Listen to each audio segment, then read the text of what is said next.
The stranger's boots crunched against the gravel, each step a rebellion against the silence of the desolate road. A storm brewed on the horizon, its gray claws tearing at the last threads of daylight. Then, from the shadows of a gnarled oak, a voice frail yet commanding called out, "You there, come closer." Elliot Kane froze. He was a man of 32, lean and weathered, with eyes that had seen too much of the world's cruelty to trust easily. The road to Eldridge was not a place for lingering, not with night falling and the whispers of bandits in the air. Yet, the voice held an urgency that tugged at something deep within him, something he hadn't felt since he was a boy, clutching his father's hand under a sky just like this one. The old man sat on a splintered crate by the roadside, his frame so thin it seemed the wind might carry him away. His coat was a patchwork of memories, stained, frayed, but once fine, as if it had belonged to someone who mattered. His eyes, cloudy with age, burned with a strange fire as he beckoned Elliot closer.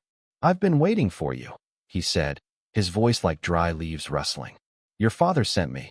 Elliot's heart stuttered. His father had been dead for 20 years, lost to a fever that swept their village when Elliot was 12.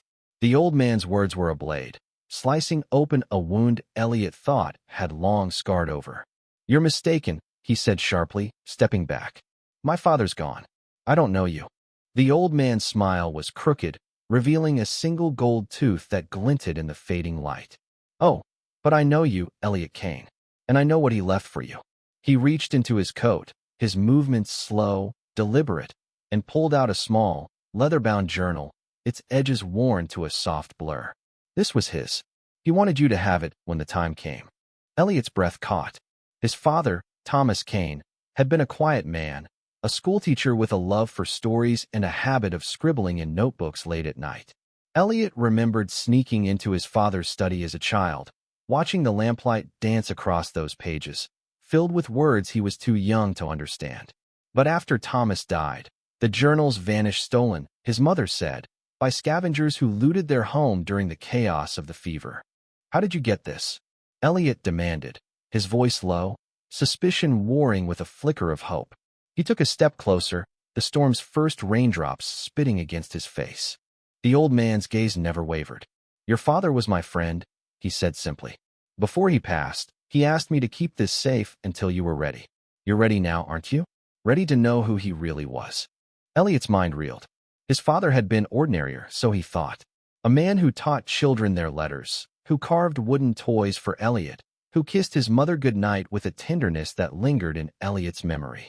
But the old man's words hinted at secrets, at a life Elliot had never known. He reached for the journal, his fingers trembling, but the old man pulled it back. "Not yet," he said, his voice firm. "First, you must listen. There's a story you need to hear, one your father never told you. It's about why he died and why you're still running." Elliot's jaw tightened. Running. He hated that word, but it fit. For years, he drifted from town to town, taking odd jobs, avoiding roots. He told himself it was freedom, but deep down, he knew it was fear of facing the emptiness his father's death had left behind. "What do you know about me?" he asked, his voice barely above a whisper. The old man leaned forward, his eyes glinting like polished stones. "I know you've been searching for something your whole life, even if you don't know what it is. This journal's the map to it, but it comes with a price." A gust of wind tore through the road, carrying the scent of rain and earth.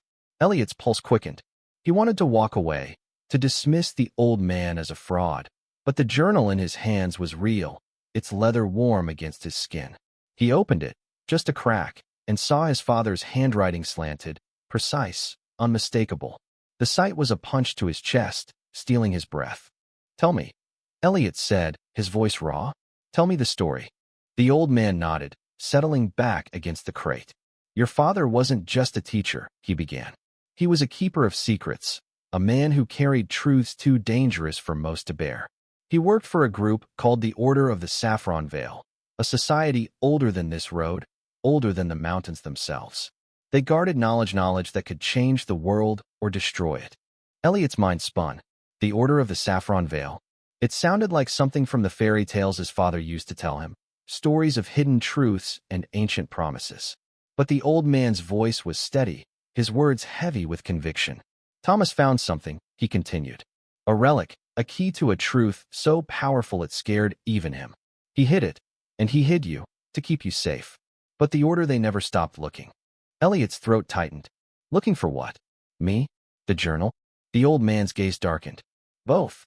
And more. The relic is still out there, and there are those who'd kill to find it.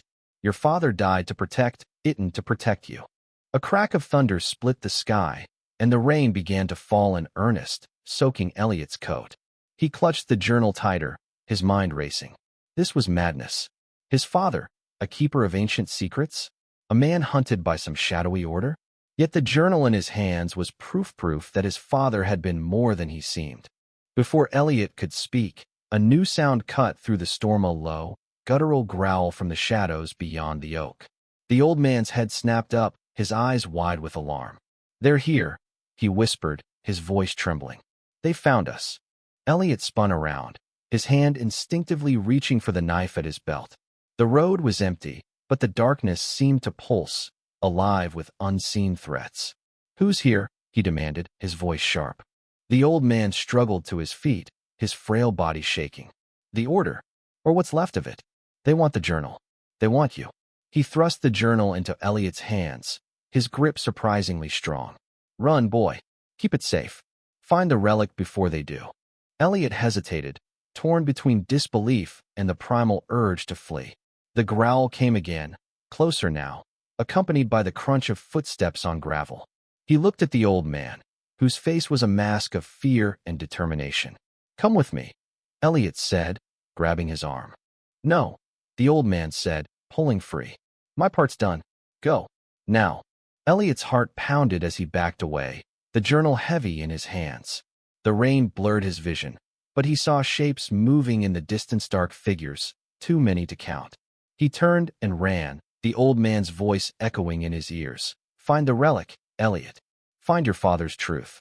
Elliot ran until his lungs burned, the journal clutched to his chest like a lifeline. The storm raged around him, rain lashing his face, turning the road to mud beneath his boots. He didn't dare look back, but the growls and footsteps haunted his every step, a relentless reminder of the danger closing in. He stumbled into a dense thicket off the road, thorns snagging his coat as he crouched low, his breath ragged. The journal was a weight in his hands, its pages whispering secrets he wasn't sure he wanted to know. He opened it, shielding it from the rain, and scanned the first page by the faint light of the storm.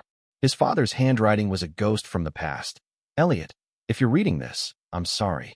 I wanted to protect you from this world, but some truths can't be buried. The words hit like a blow. His father had known this day would come, had known Elliot would be hunted. But for what? A relic? A truth? The questions churned in his mind, but there was no time to dwell. The growls had faded, but the silence was worse. It felt like the calm before a predator's strike. Elliot moved deeper into the thicket, his senses sharp. He needed a plan, a place to hide, to think. Eldridge was still miles away, a small town nestled in the valley, but it was his only hope. He remembered a tavern there, the Rusty Lantern, where he'd once shared a drink with a man named Kaliba, drifter like him, but with a knack for knowing things others didn't. If anyone could help him make sense of this, it was Caleb. As he pressed on, the rain eased, leaving a heavy mist that clung to the ground. The journal felt heavier with every step, its pages filled with cryptic notes and sketches, maps, symbols, fragments of a language Elliot didn't recognize. One drawing caught his eye, a circle with a jagged line through it, like a broken wheel. Beneath it, his father had written, the Saffron Veil's mark. Trust no one who bears it. Elliot's blood ran cold. He'd seen that symbol before, carved into the door of a burned-out church years ago, when he was still a boy. His father had hurried him past it, his face pale, his grip tight. At the time, Elliot thought it was just another ruin in a world full of them. Now, it felt like a warning he'd ignored too long. The snap of a twig jolted him from his thoughts. He froze, his hand on his knife, and scanned the mist. A figure emerged, not one of the shadowed pursuers, but a woman, her face half hidden by a hooded cloak. She was young, maybe 20, with sharp green eyes and a scar that curved along her jaw. You're in trouble, aren't you? She said, her voice low, almost amused.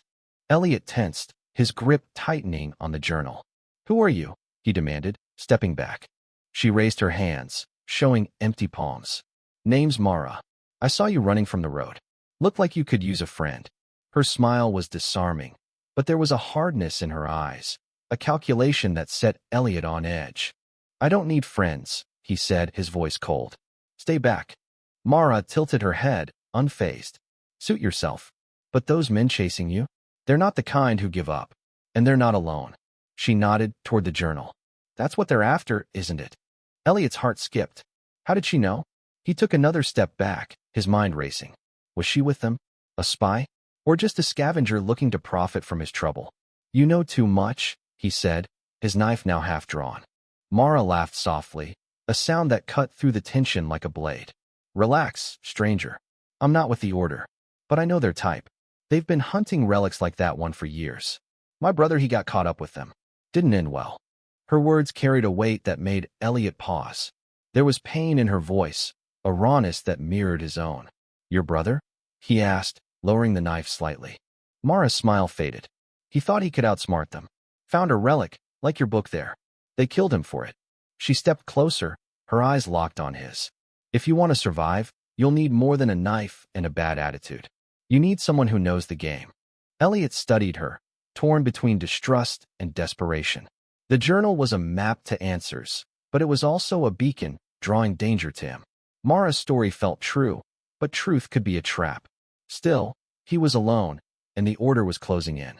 What do you want? He asked finally. To stick it to them, she said, her voice fierce. The Order took everything from me. Help me, and I'll help you. I know a place in Eldridge where we can hide. Figure out what's in that journal. Elliot hesitated, the journal burning in his hands. He didn't trust her, but he didn't trust himself either, not with the weight of his father's secrets. Lead the way, he said at last, his voice tight. But if you cross me, you'll regret it. Mara grinned, a spark of defiance in her eyes. Fair enough. Let's move. They slipped through the mist, the road fading behind them. Mara moved with a quiet grace, her steps sure despite the uneven ground. She spoke little, but her presence was a strange comfort, a reminder that he wasn't alone, at least for now. As they neared Eldridge, the lights of the town flickered through the trees, faint but promising. But the journal's weight never left him. Each step felt like a step deeper into a story he wasn't sure he could survive. His father's words echoed in his mind. Some truths can't be buried. But what truth was worth this? Worth running, worth dying? As they reached the outskirts of Eldridge, Mara stopped suddenly, her hand raised. Wait, she whispered, her eyes narrowing. Elliot followed her gaze to a figure standing under a lamppost, cloaked in shadow. The figure's sleeve bore a faint mark, a circle with a jagged line through it. The saffron veil. Elliot's pulse thundered in his ears as he stared at the figure under the lamppost. The mark on the sleeve was unmistakable, a jagged scar in the shape of a broken wheel. Mara's hand gripped his arm, her fingers digging in. Don't move, she hissed, her voice barely audible. They don't know we're here. The figure shifted, scanning the darkness, and Elliot caught a glimpse of a face hard, angular, with eyes that glinted like a predator's. He pulled Mara behind a crumbling stone wall, his mind racing. The journal felt like a burning coal in his hands, its secrets a magnet for danger. How many are there? He whispered. Mara's eyes darted to the shadows. At least 2, maybe more. They're always in pairs. Her voice was steady, but there was a tremor beneath it, a crack in her bravado. Elliot wondered again about her brother, about what the Order had taken from her. But there was no time for questions. We need to get to the Rusty Lantern, he said, keeping his voice low. Caleb might know something. Mara nodded, her jaw tight. Follow me. Stay close. They moved in silence, skirting the edge of Eldridge, where the town's lights barely reached. The streets were narrow, lined with sagging buildings that seemed to lean under the weight of their own decay. The storm had passed, but the air was thick with damp, and every shadow felt alive. Elliot kept the journal tucked inside his coat, its edges pressing against his ribs like a second heartbeat. As they neared the tavern, a new sound stopped Thima's soft whistle, melodic yet chilling, floating through the mist. Mara froze, her face paling. That's their signal, she whispered. They're closing in. Elliot's stomach twisted. How do they know where we are? Mara's eyes flicked to the journal, then back to him. That book. It's not just a book, is it? It's marked somehow. They can track it. Elliot's blood ran cold. He pulled the journal out, flipping through its pages with shaking hands. There, tucked between two sheets, was a thin metal disc, no bigger than a coin, etched with the same broken wheel symbol. It pulsed faintly, like a heartbeat of its own. Damn it, he muttered, tearing it free and hurling it into the darkness. The disc glinted once before vanishing into the mud. Mara grabbed his arm. That won't stop them for long. We need to move. They broke into a run, the tavern's crooked sign now visible in the distance. The rusty lantern was a squat, weathered building, its windows glowing with the warm flicker of oil lamps. Elliot pushed through the door, Mara close behind, and the noise of the tavern hit him like a wave laughter, clinking glasses, the strum of a guitar. For a moment, it felt like safety. Caleb was at the bar, his broad frame unmistakable, his hair a wild tangle of gray and black. He looked up as Elliot approached, his eyes narrowing. "Elliot Kane," he said, his voice rough but warm. "Didn't expect to see you again. You look like hell." "I need your help," Elliot said, keeping his voice low. He slid onto a stool, Mara taking the one beside him. "Something's after me. People called the Order of the Saffron Veil." Caleb's face darkened, his hand pausing on the glass he was wiping. "You're in deep, aren't you?" He leaned closer, his voice a growl. "What did you do? Steal one of their relics?" Elliot hesitated, then pulled the journal from his coat and placed it on the bar. "This belonged to my father. An old man gave it to me, said it's what they're after." Caleb's eyes widened, but before he could speak, a new figure appeared at the edge of the bar, a boy, no older than 16, with nervous eyes and a mop of red hair. He carried a tray of empty mugs, but his gaze lingered on the journal, sharp and curious. "That's a keeper's book," he said, his voice trembling with awe. "My pa used to talk about those." Elliot turned, startled. "Who are you?" "Name's Finn," the boy said, setting the tray down. "I work here. Heard stories about the order from my pa before he passed. Said they guard things, old things, powerful things. That book's got their mark, don't it?"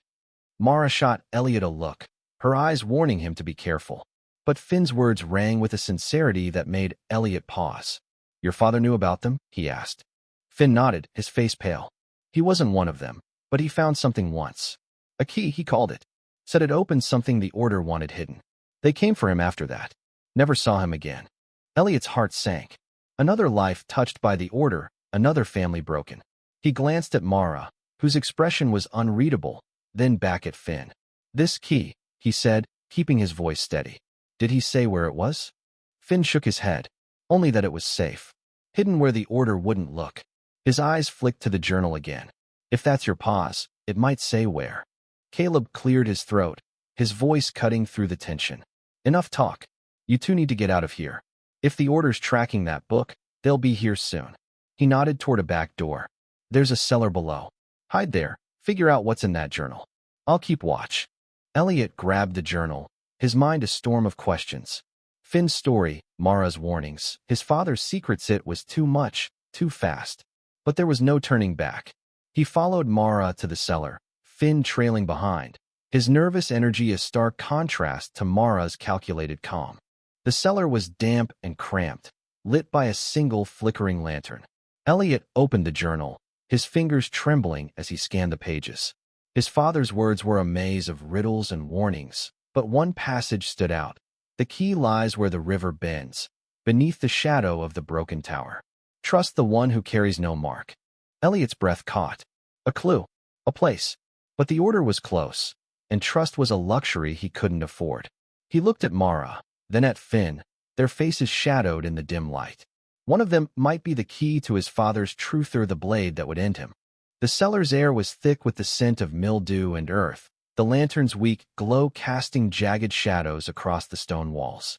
Elliot sat on an overturned crate, the journal open in his lap, his father's words burning into his mind. "The key lies where the river bends, beneath the shadow of the broken tower." He traced the sentence with his finger, as if touch could unlock its meaning. Mara paced nearby, her eyes darting to the cellar door, while Finn huddled in a corner, his nervous energy filling the small space. "We can't stay here long," Mara said, her voice sharp. "The Order's not stupid. They'll check every tavern in Eldritch. Elliot nodded, his mind still on the journal. The broken tower. He knew the Placia crumbling ruin by the river, a few miles outside town. He'd passed it years ago, its stones blackened by some long-forgotten fire. But the key, what was it? And who was the one who carried no mark? He glanced at Mara, her scar glinting in the lantern light, then at Finn, whose wide eyes betrayed a mix of fear and fascination. Neither felt like an answer. "We need to move," Elliot said, closing the journal. "There's a tower by the river. If my father hid something there, we have to find it before they do." Mara stopped pacing, her gaze narrowing. "You're sure about this? If the Order's tracking that book, they'll be waiting." "They're already waiting," Finn said, his voice small but firm. "I heard him outside, whistling their signal. They're circling the town." Elliot's stomach twisted. The boy's words carried a weight that made him uneasy. Finn knew too much for a tavern boy, yet his fear seemed genuine. "You're coming with us," Elliot said, meeting Finn's eyes. "If your father knew about the Order, you might know more than you think." Finn swallowed hard but nodded. Mara's expression was unreadable, but she didn't argue. They slipped out of the cellar through a narrow hatch, emerging into an alley behind the tavern. The night was quiet now, the storm's remnants a faint drizzle that clung to their clothes. The river was a mile away, its path winding through the valley like a silver thread. As they moved, Elliot kept the journal close, its pages a map to a past he barely understood. His father's life ordinary on the surface, but threaded with secrets felt like a betrayal. Why hadn't Thomas told him? Why leave him to face this alone? The questions gnawed at him, but the journal's weight was a promise. Answers were close, if he could survive to find them. The river came into view, its surface glinting under a sliver of moonlight. The broken tower loomed ahead, its silhouette jagged against the sky. Stones littered the ground, remnants of a structure that had once stood proud. Elliot's heart raced as they approached, his eyes scanning for any sign of the Order. The air was still, too still, as if the world held its breath. "There," Finn whispered, pointing to a pile of rubble at the tower's base. "The shadow falls there." Elliot followed his gaze. The moonlight cast a long shadow from the tower's remains, pointing to a cluster of stones half buried in the earth. He knelt, his hands digging into the damp soil, the journal tucked safely inside his coat. Mara and Finn stood watch, their silhouettes tense against the night. His fingers brushed something hard, a metal box, small and rusted, hidden beneath a flat stone. He pulled it free, his breath catching. The box was plain, unadorned, but its weight felt like fate. He pried it open, revealing a single object, a key, bronze and heavy, etched with the same broken wheel symbol he'd seen in the journal. "Is that it?" Mara asked, her voice low, urgent. Elliot nodded, his throat tight. "It has to be." But as he held the key, a chill ran through him. The symbol, was it a warning or a mark of trust? His father's words echoed, "Trust the one who carries no mark." He looked at Mara, then Finn, doubt creeping in. Who were they, really? Before he could speak, a shadow moved in the trees, a figure, cloaked, its sleeve bearing the broken wheel. Elliot's heart stopped. "Run!" he shouted, shoving the key into his pocket. They bolted toward the river, the sound of pursuit close behind. The Order was fast, their footsteps a drumbeat of danger. Elliot's mind raced, the key a burning weight against his thigh. He didn't know what it opened, but it was his father's legacy, and he'd die before letting it fall into their hands. They reached the riverbank, the water rushing past in a torrent. Mara grabbed his arm, her eyes fierce. "We can lose them in the water," she said. "Swim across." Elliot hesitated, the journal and key heavy in his possession. Finn was already wading in, his thin frame shivering in the cold. But as Elliot stepped forward, a voice cut through the night, a woman's voice, sharp and commanding. "Elliot Kane, stop." He turned, his blood freezing. A woman stood on the bank, her cloak marked with the broken wheel. She was older, her face lined but fierce, her eyes locked on his. "Give me the key," she said, her voice calm but deadly. "You don't know what it unlocks." Elliot's hand tightened on the key. "Who are you?" he demanded. She stepped closer, her gaze piercing. "Someone who knew your father. Someone who tried to save him." Her words were a knife, twisting in Elliot's chest. "The Order isn't what you think. We're not the enemy. Give me the key, and I'll tell you everything." Mara's hand was on his arm, urging him into the water. Finn was already halfway across, his head bobbing in the current. But the woman's words held Elliot in place. Was she lying? Or was she the one his father meant, the one who carried no mark, only the truth? The choice was a weight heavier than the key, heavier than the journal. Elliot's eyes met hers, searching for a lie, for a truth, for anything to guide him. Behind her, more figures emerged from the trees, their marks glinting in the moonlight.